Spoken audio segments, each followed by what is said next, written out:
Hi to everyone at the reunion. I hope you guys are having an awesome time in Tucson. I wish I was there with you in Tucson. That would be awesome right now. However, obviously, the state of the government has affected my orders and all of my travel. So I have to give this presentation via PowerPoint, but we'll make this work. So I hope you guys are having a great time and I love you all. This presentation is a little bit about D-Day, a little bit more about the 434th, and a lot of bit about Lieutenant Colonel Michael Murphy. And I know he's a very well-known figure in the glider pilot circles. Obviously, he did a lot of great things for the glider pilot program, and he also has some connections to the 434th that I'd like to talk about.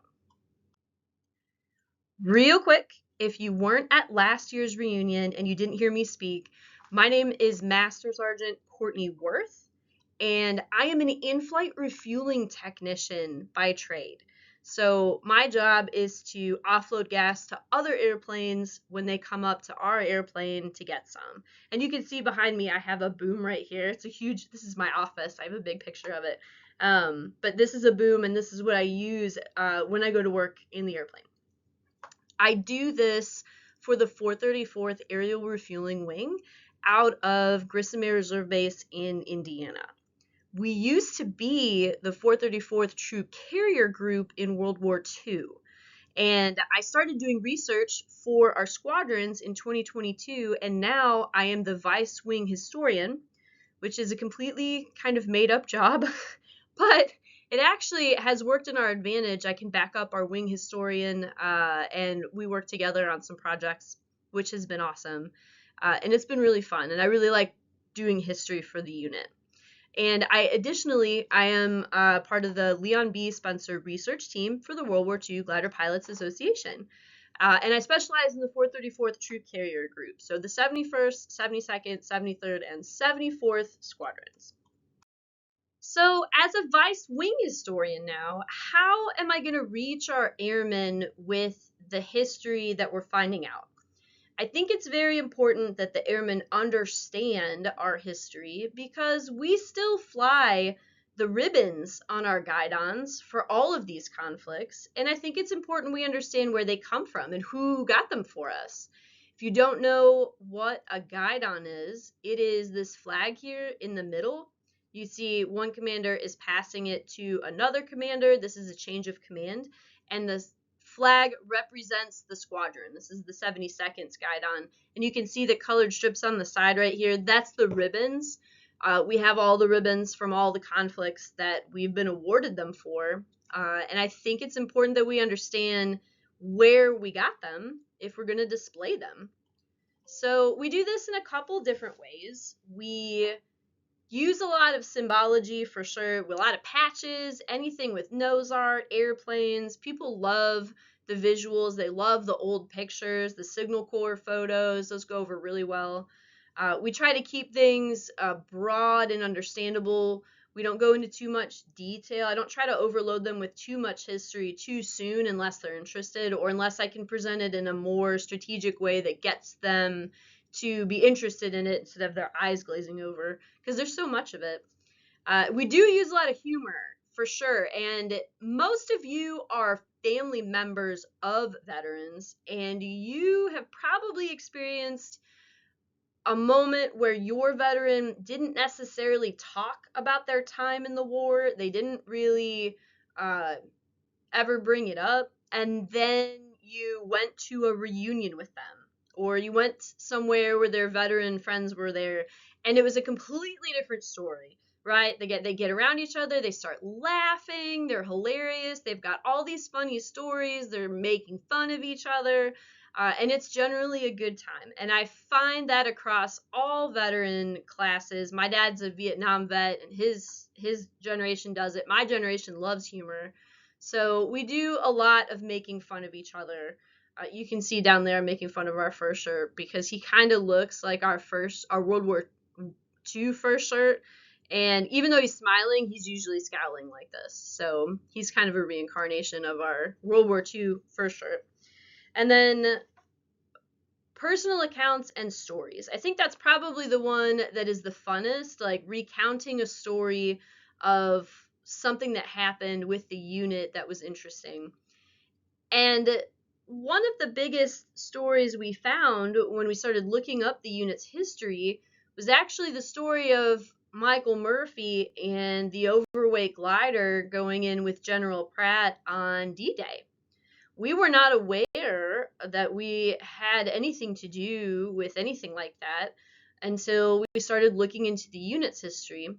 And that story does give me the opportunity to say, did you know the 434th was in Saving Private Ryan? And I know the movie doesn't specifically mention us, but the scene with the glider is based on the story of Michael Murphy and General Don Pratt and the crash that happened on the night of D-Day. It's this scene right here. Tom Hanks and his group come into a field. There's a bunch of wounded soldiers, and they meet this glider pilot who proceeds to tell them about how he got there. And they go over to the glider and they look inside, and there's the dead one-star general in a Jeep. And he tells them how right before takeoff, he's told that they had welded steel plates onto the bottom of the glider, and it made the glider overweight, and it was unable to fly. It flew like a freight train all the way over, and then on landing he ends up crashing and he kills the general. And he says like 22 people, which is completely inaccurate to what happened that night. So even though the scene is inaccurate factually, because they changed kind of the names and the units that were involved, it is based on a story from our unit. So here is the picture of the actual crew that flew that mission, and it was the 434th Troop Carrier Group's first chalk in Mission Chicago, Serial 27 of the night of D-Day. And here you can see we've got General Pratt. He's standing next to his assistant, Lieutenant May, who looks really old for a lieutenant. And then we've got the glider pilots, and the one over on this far right is Lieutenant John Butler. And I like to take a second to just mention John Butler because he doesn't get a lot of press, it seems. When I have looked this up, he kind of gets side mentioned. When in reality, John Butler was actually a really great glider pilot. He was an instructor glider pilot.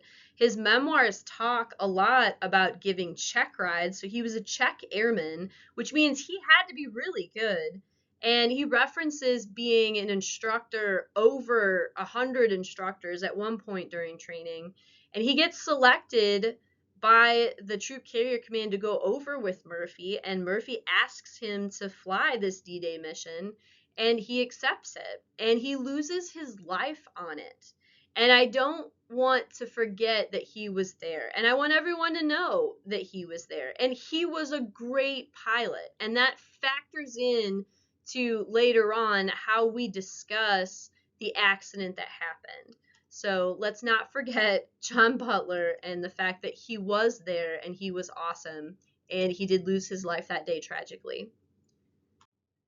But we go back to this picture and we have the only man standing left, and it's Mike Murphy, Lieutenant Colonel.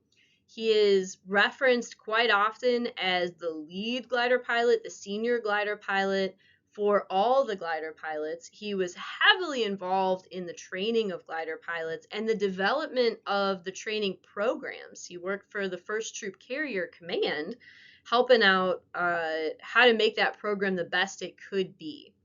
And in our research about this story, we found out that he actually has a lot of strong ties to the local area of Indiana and where Grissom and the 434th live.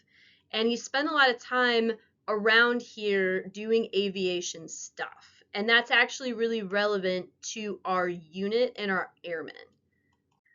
So if you don't know about the 434th, we are a Hoosier wing. We are an Indiana unit. And we've been a reserve unit in Indiana since the 1940s. We used to be down here in Bacalar in the south of Indiana, and then they moved us up to Grissom. And we strongly identify with being Hoosiers and being from Indiana. If you've ever been Guard Reserve, you know that you probably chose to be at the unit that you are in, right? People choose to go Guard Reserve in their local area or where their families are, because they want to stay there. So, unlike active duty, which kind of dots around every couple years, the Guard Reservists really identify with the locations that they are in. And you can see Kokomo, Indiana is right south of us. It's kind of like the local biggest town to where we are. And you can see over here, I got a picture of Kokomo Airport, and I live right there.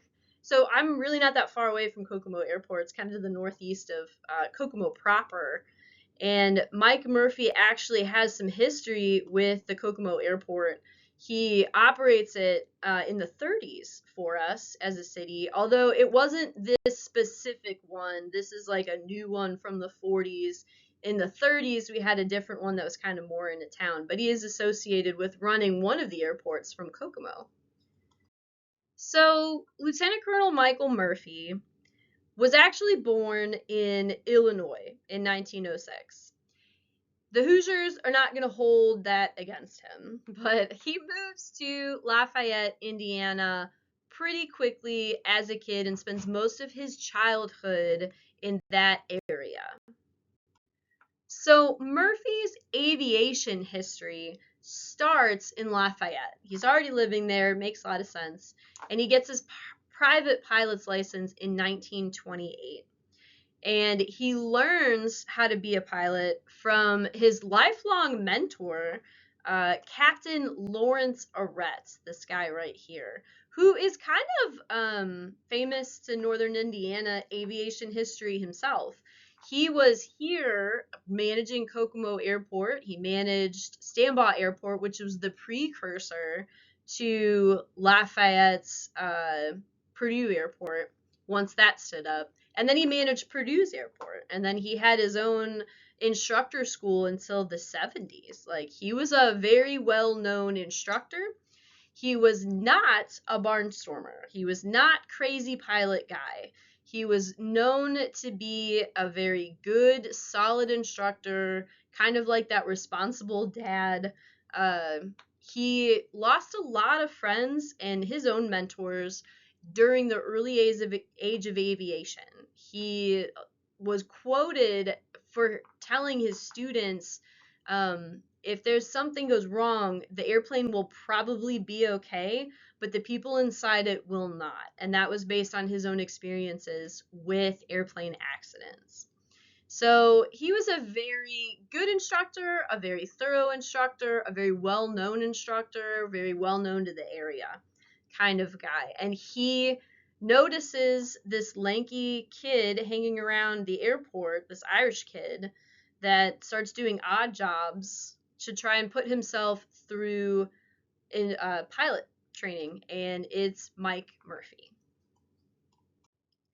So pretty quickly after he gets his pilot's license, he lets it rip. He really starts to he get into being a pilot. He decides he's going to make a living being a pilot, and he starts exploring all the things you can do with it. And he's very, very interested in aerobatics and aerodynamics, and he's not afraid of anything.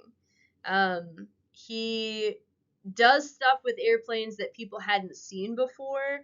This rig right here, he built himself so he could land upside down in front of crowds. And he would refer to it not as being a stuntman, but as flying for aerobatic precision. So he was very big on not just being a stuntman, but understanding the aerodynamics and the aerobatic ideas of what's going on with what he's doing with the aircraft. And that's important for his later history with the gliders. So this video is from the 1938 Oakland Air Races. He was a performer there, and it illustrates his ability to manipulate an airplane. He's doing his famous takeoff and landing from a truck. He's bouncing it off the ground and flying it back up. He's doing all sorts of precision aerobatics with it. He was phenomenal at understanding what the airfoils are doing and what he needs to do in an airplane to get the plane to do what he wants it to do. He also had this act over here where he called himself Admiral Michael Murfinski, which both me and my husband thought that was funny. And he would take this plane and it had pontoons on the bottom, and he would slide it all around the ground and do all sorts of crazy stuff with it. And then he would get out dressed like an admiral and he would do some silly stuff. But he was definitely a showman. Like at this point in his career, he knew how to work a crowd. He knew things to get them interested, and he knew how to be creative with his flying and with his aerobatics. Now, Murphy did manage the Kokomo Airport early in the 30s, and he kind of transitions over to Ohio. He runs both Ohio's Findlay Airport and Kokomo at the same time for a bit, and then transitions solely to Findlay. But he is part of the Linco Flying Aces, and it was a group, a squad of aerobatic people that put on air shows. They had a guy with a bat wing suit, and Murphy would do his acts, and they were billed in plenty of newspapers talking about, hey, Mike Murphy and his group are coming here and they're going to perform for us, and it's great. You should come on out and see them. And he initially wasn't the leader of the Linco Aces, but eventually he does become the lead, the senior person on the team, the one that manages it. And while he was out there doing all of this barnstorming, he was also winning awards. He's out here tearing up the aerobatics circuit. He is going to the international level in the late 30s. He's going to championships inside the country. He becomes a award-winning aerobatic pilot. So this is a guy that by far understands aerodynamics better than even other pilots. Like, he is doing precision flying to the degree that he is an international champion. And to this day, his trophy is awarded to the unlimited power category pilot for aerobatic maneuvers, and that guy is considered the best aerobatic pilot in the country until next year. So eventually, we all know he stops barnstorming and he transitions into wartime Mike Murphy, which is in charge of the glider program for the U.S. Army Air Forces. He actually joined the Army Reserves in 1938. He still does the Linco team. He still does aerobatic competitions. But he does reserve duty, and he does do some test pilot stuff for Curtiss and for St. Louis Aircraft Company. So here he is getting into untried airplanes and testing them out for the company. And then also he goes to Wright Pat. He does a little bit of work down there for the Air Force, the Army Air Force. And once World War II really starts to kick off, he goes into active duty service, and he gets assigned to the troop carrier gliders mission.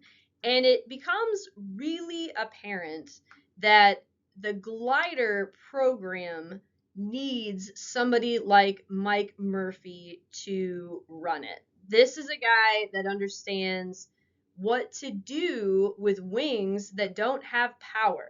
He can do crazy stuff with all of the light aircraft that he's been flying for over a decade by this time. So he's probably one of the best people in the country to be helping out with the glider program itself and to get it on its feet and get its pilots trained on how to fly something that doesn't have an engine.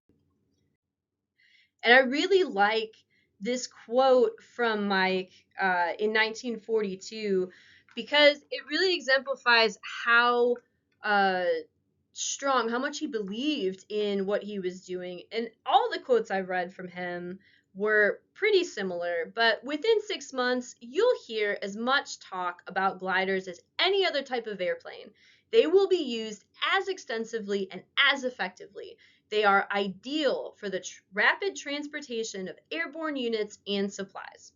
So he is 100% behind the glider program. He's 100% about what the possibilities of gliders can do and how they can help the US Army and our mission. And he works on becoming a glider salesman. He gets into selling the glider with his showmanship skills to these generals. And he does the famous pea patch show where he brings the generals out to this field and he shuts off the lights. And when he brings them back up, all these gliders are there in front of the generals, just kind of appeared out of nowhere. They didn't see him coming. And I really like the touch of the band getting out of one, playing the song, the Army song or the Air Force song, and it's really dramatic. It's really over the top, but it works. It convinces the generals of the efficacy of the glider program. And in a lot of articles that talk about these events, Murphy doesn't just orchestrate these events, he participates in them. He flies the glider himself as a demonstration. He loops the glider 9 times in one of the articles that I read about it. And that's contradictory to some things I've read that said you couldn't loop the glider. It's not made for that kind of stuff. He absolutely explored the whole boundary of the glider and wanted to prove its worth and what it could do. He even said it was such a stable aircraft that it was hard to make it do some of these crazy maneuvers he was making it do because it's just so stable. It's such a good platform to fly in. And one of my favorite stories from this period of time where Murphy is helping to get the glider program going and to get it sold and to get it out there is from Stout Field in Indianapolis. This flight happens around April of 1943. And Public Affairs arranges it with 6 civilian reporters. So this is the first time civilians have been allowed inside the glider to see what the glider can do. And as you can see over here, very inspiring headline, Transport Glider Does Stuff. But the articles are very glowing about the glider. It's like flying inside of a kite. And these reporters go up with Michael Murphy, Major Murphy at the time, and they have this great flight, and it was a wonderful time, and the glider's very good, very strong. And the article was very appreciative and very like kind of instilling a lot of confidence in the glider and the flying of the glider. But later on in June of 1944, one of those reporters actually talks about what really happened on that flight. And he says, we couldn't say anything at the time, but the controls of that glider froze while we were up. We thought something was wrong because Murphy had a couple of us move around here and there to balance the thing. When we got down, we found out it was the rudder. Murphy had no way to steer the glider except bank and slip it. He flew around for about 12 minutes without rudder control and made a beautiful landing. We got out and tried to budge the rudder with our hands, but we couldn't do it. Now, I really love that story for two reasons. One, for the whole thing that happened in D-Day, his center of gravity, the fact that he was overweight and moved the center of gravity out of balance was a big deal. It's a big factor in the crash. However, we can see with this story that Murphy knew how to manipulate the center of gravity in an airplane. So if he could have fixed it, he would have known exactly where to put it at any time. If he could move 6 reporters around to make his center of gravity better, he would have known what to do with that airplane to put it in the best position to fly. Additionally, he didn't have a rudder, which is a big deal. If you don't know what a rudder is, it's this portion, this little rectangle here on the back of an airplane. It would have been back here, and that's kind of what allows you to shift yourself left and right. Your flaps will make you go up and down, or make you turn, but the rudder is actually a really big deal when it comes to control surfaces on an airplane. So not having a rudder is huge, and he was able to land it fine without one, which is another testament to his skill that they didn't crash that day with a problem like that. So he does all of this training, he does all of this program management. He is instrumental in developing some of the tactics that were used. John Loudon talks about it in his book, Silent Wings at War, that he completely redesigned the glider pilot training program, eliminating the blitz landing in favor of the slow, controlled approach. A lot of American glider pilots who survive landings in Europe owe a debt of thanks to Colonel Murphy. And I think there's a no small part in his understanding of how the airplanes work as to how best to affect success with them. And that's what made him so good at being in charge of that program. He gets his orders to England in 1944, and he goes over, and his first orders were actually to train the pilots in Horsa gliders. And then a week before the lift, he says that he received orders to change them to the American gliders, and that they were going to have to go in at night, which was contrary to how they'd been training. He goes to a meeting with a bunch of bigwigs 3 days before the lift, and he says, I explained at this meeting that we could expect a minimum of 50% casualties if the operation was run at night, and Montgomery mentioned that we would just have to suffer it. So he did advocate strongly against what the plan was to go in for D-Day. He didn't like it. He didn't think it was a good idea. They had done all sorts of training prior, like leading up to this, and now here they are changing everything at the last minute. But they went in at night, as we all know, and one of the 72nd glider pilots, Victor Warner, he's right here, he actually talks about Murphy coming to Aldermaston Field, which was where the 434th was, and he says he arrives and he starts being a tireless taskmaster on their efforts, but he drove them to such perfection that the 72nd was recognized as the top, or the 434th was recognized as the top group in the theater, and they were chosen to lead the glider invasion. So that was really, that's a big win for my home squadron, since I fly with the 72nd. But yeah, he came and got everyone ready and worked pretty tirelessly, him and John both, to get everyone ready to go and make sure that they had everything they needed to be successful on the night of D-Day. And that leads us back to the night of June 6th, Mission Chicago, Serial 27, Chalk 1. Murphy convinces his commanders to let him fly in D-Day, and I can say as an aircrew member, I would have done the same thing. Do all this work to get it ready to go and not be able to go in yourself would be disappointing at the very least.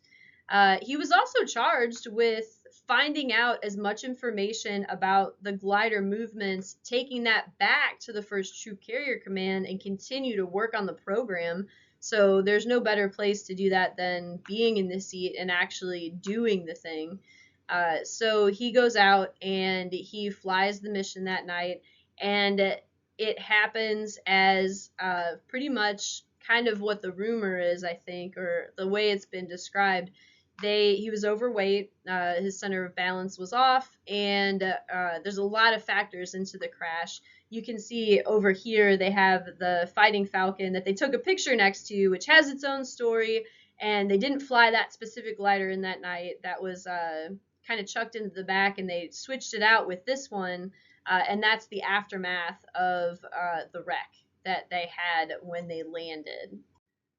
Now, Leon B. himself did research on this. His initial report starts off, he did the research starting in summer of '95.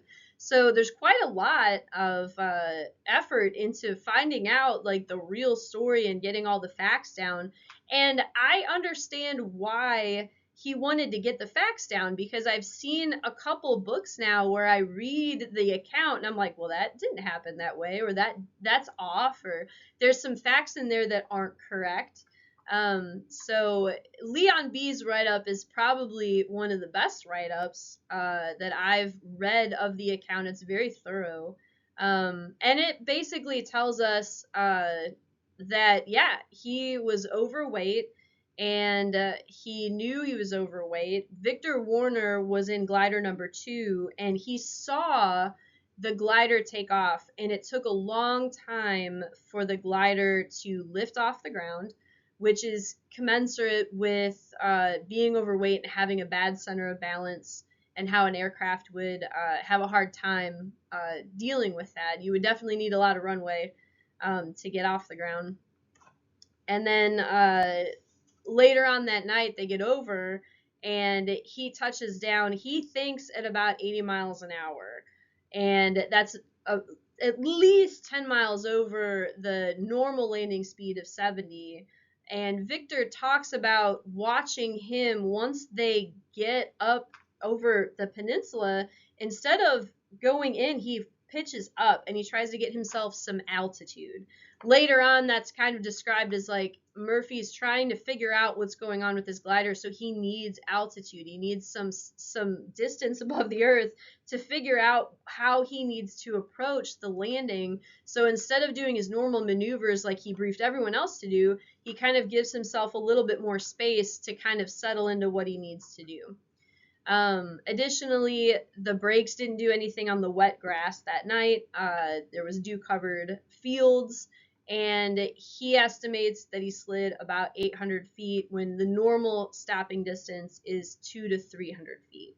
And Victor Warner ends up, by chance, actually touching down technically a little bit before Murphy. He was stopped when he heard the crash, and heard it and said it literally shook the ground. And then later on, Victor Warner actually goes into that glider to kind of investigate things, and he says he noted the armor plating was underneath the Jeep.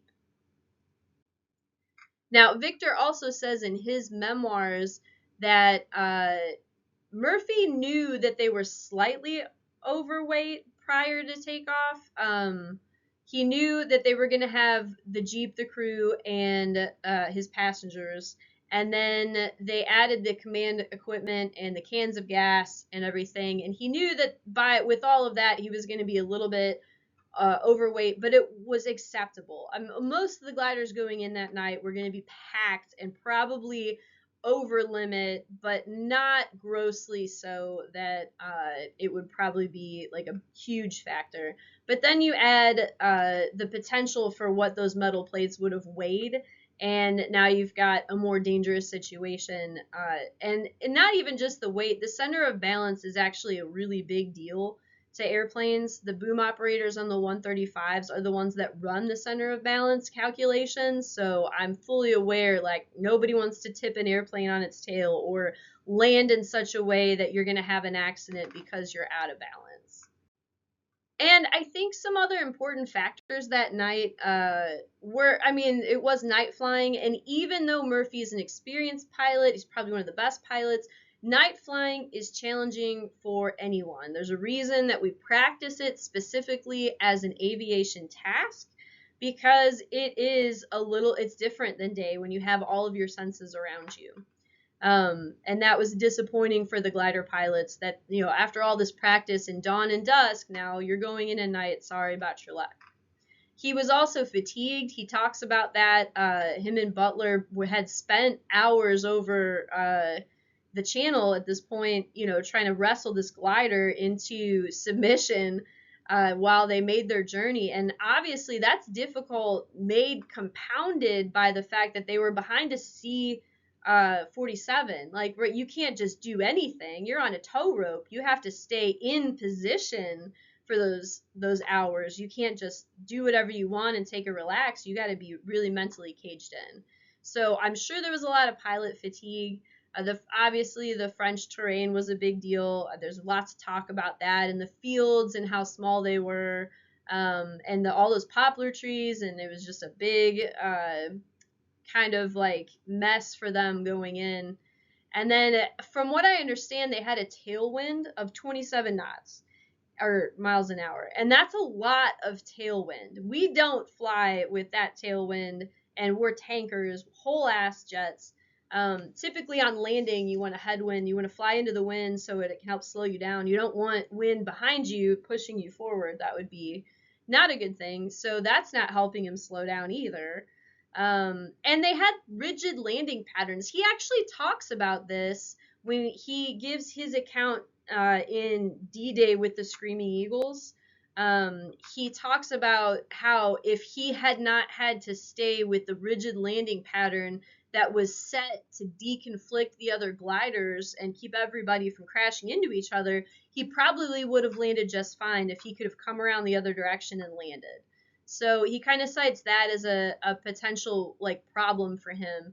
And then he also says in that book that his wheels locked up. They were just sliding on the grass, which makes a lot of sense when you think about how long it took him to stop. Like, his wheels in the bread, they didn't do anything for him. I don't know if if there's any way to know really if that was a factor, but it does seem like it could contribute. And then, so to bring this kind of back around, as a wing historian, what are some potential lessons for our airmen to learn from this past story? What can we kind of bring back from this? And really, we've seen how decision making around high-ranking officers can affect decisions negatively. In the aircraft, we actually have a thing called crew resource management, and it is a program designed to teach everybody that there is no rank in a cockpit, right? I have to be able to tell a general or a lieutenant, hey, you need to go around because your landing is not going to make it. And I can't be afraid of retribution. And that has been reported in accidents before where people didn't speak up because they were afraid of retribution, and then the airplane crashed. And in this instance, the general's aides, who probably just thought they were helping him out, but probably didn't know anything about aerodynamics either, just said, hey, this is what we're doing, and the general needs this. And when someone says a general needs something, they're just going to do it. Usually, they're not even going to ask any questions. We're trained not to. So in this instance, there might have been some no questions being asked about this to maybe stop that from happening. And then even the best pilots can't outmaneuver a bad circumstance. There's sometimes it's just against you. There's not much, you can think about it later and come up with some good things you could have done to maybe stop it from happening again. But in in this instance, I think too that there's a lot going against him on this flight, but being an expert at what he was probably helped him survive. I mean, if anybody with less skill would have had a harder time handling an overweight glider like that in the scenario he was put in. And when it comes to getting orders, in this case, they swapped that directive. You know, like, hey, you're not landing in the day anymore. You're landing at night, and you're just going to have to deal with it. That's a fact of life sometimes for the military. So being a expert in what you do really is one of the only ways you can help mitigate those bad circumstances. And then, real quick, at the end, Murphy did survive the war. He broke both of his legs in the accident, and he comes back. He gets transported back home, and he has to get some surgeries. I think he loses 30% of his range of motion in one of his legs, but he gets out and he goes on. And he has more adventures in his life after the gliders. He continues to work with aerobatics. He starts working for the Shell Oil Company over in Ohio, and he kind of hangs around Findlay. And he does some jungle ventures where he goes into Guatemala with a boxcar, a flying boxcar, and gets mining equipment for oil or oil drilling equipment into the jungle. And then he does it again in Libya, in like the desert in the middle of nowhere, and has some adventures over there. And he runs a program with over 20 airplanes that have a great track record of safety, and in general is feted from the rest of his life, and stays pretty active and does more interesting things, which is, I mean, it is kind of indicative of his entire life. This was a man that really just thought outside the box and did these cool things with his life.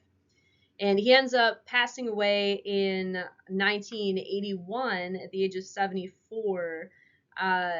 And he's buried actually over in Lebanon, Indiana, which is over kind of a little south of Lafayette. So he's back over here now.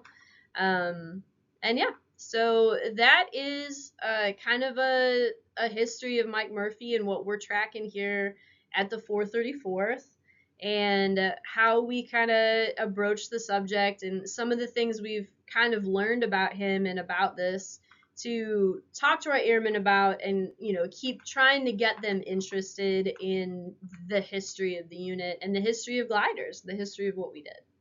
So I hope you guys are having a great time. I hope you guys, at least there was something new in this presentation. I know most of you know a lot about Mike Murphy, but if you didn't, that's a little bit more. And I'm sure any of the other historians can tell you some things about him too while you're there. So have a great time, and I hopefully will see you next year when there's no sequestration.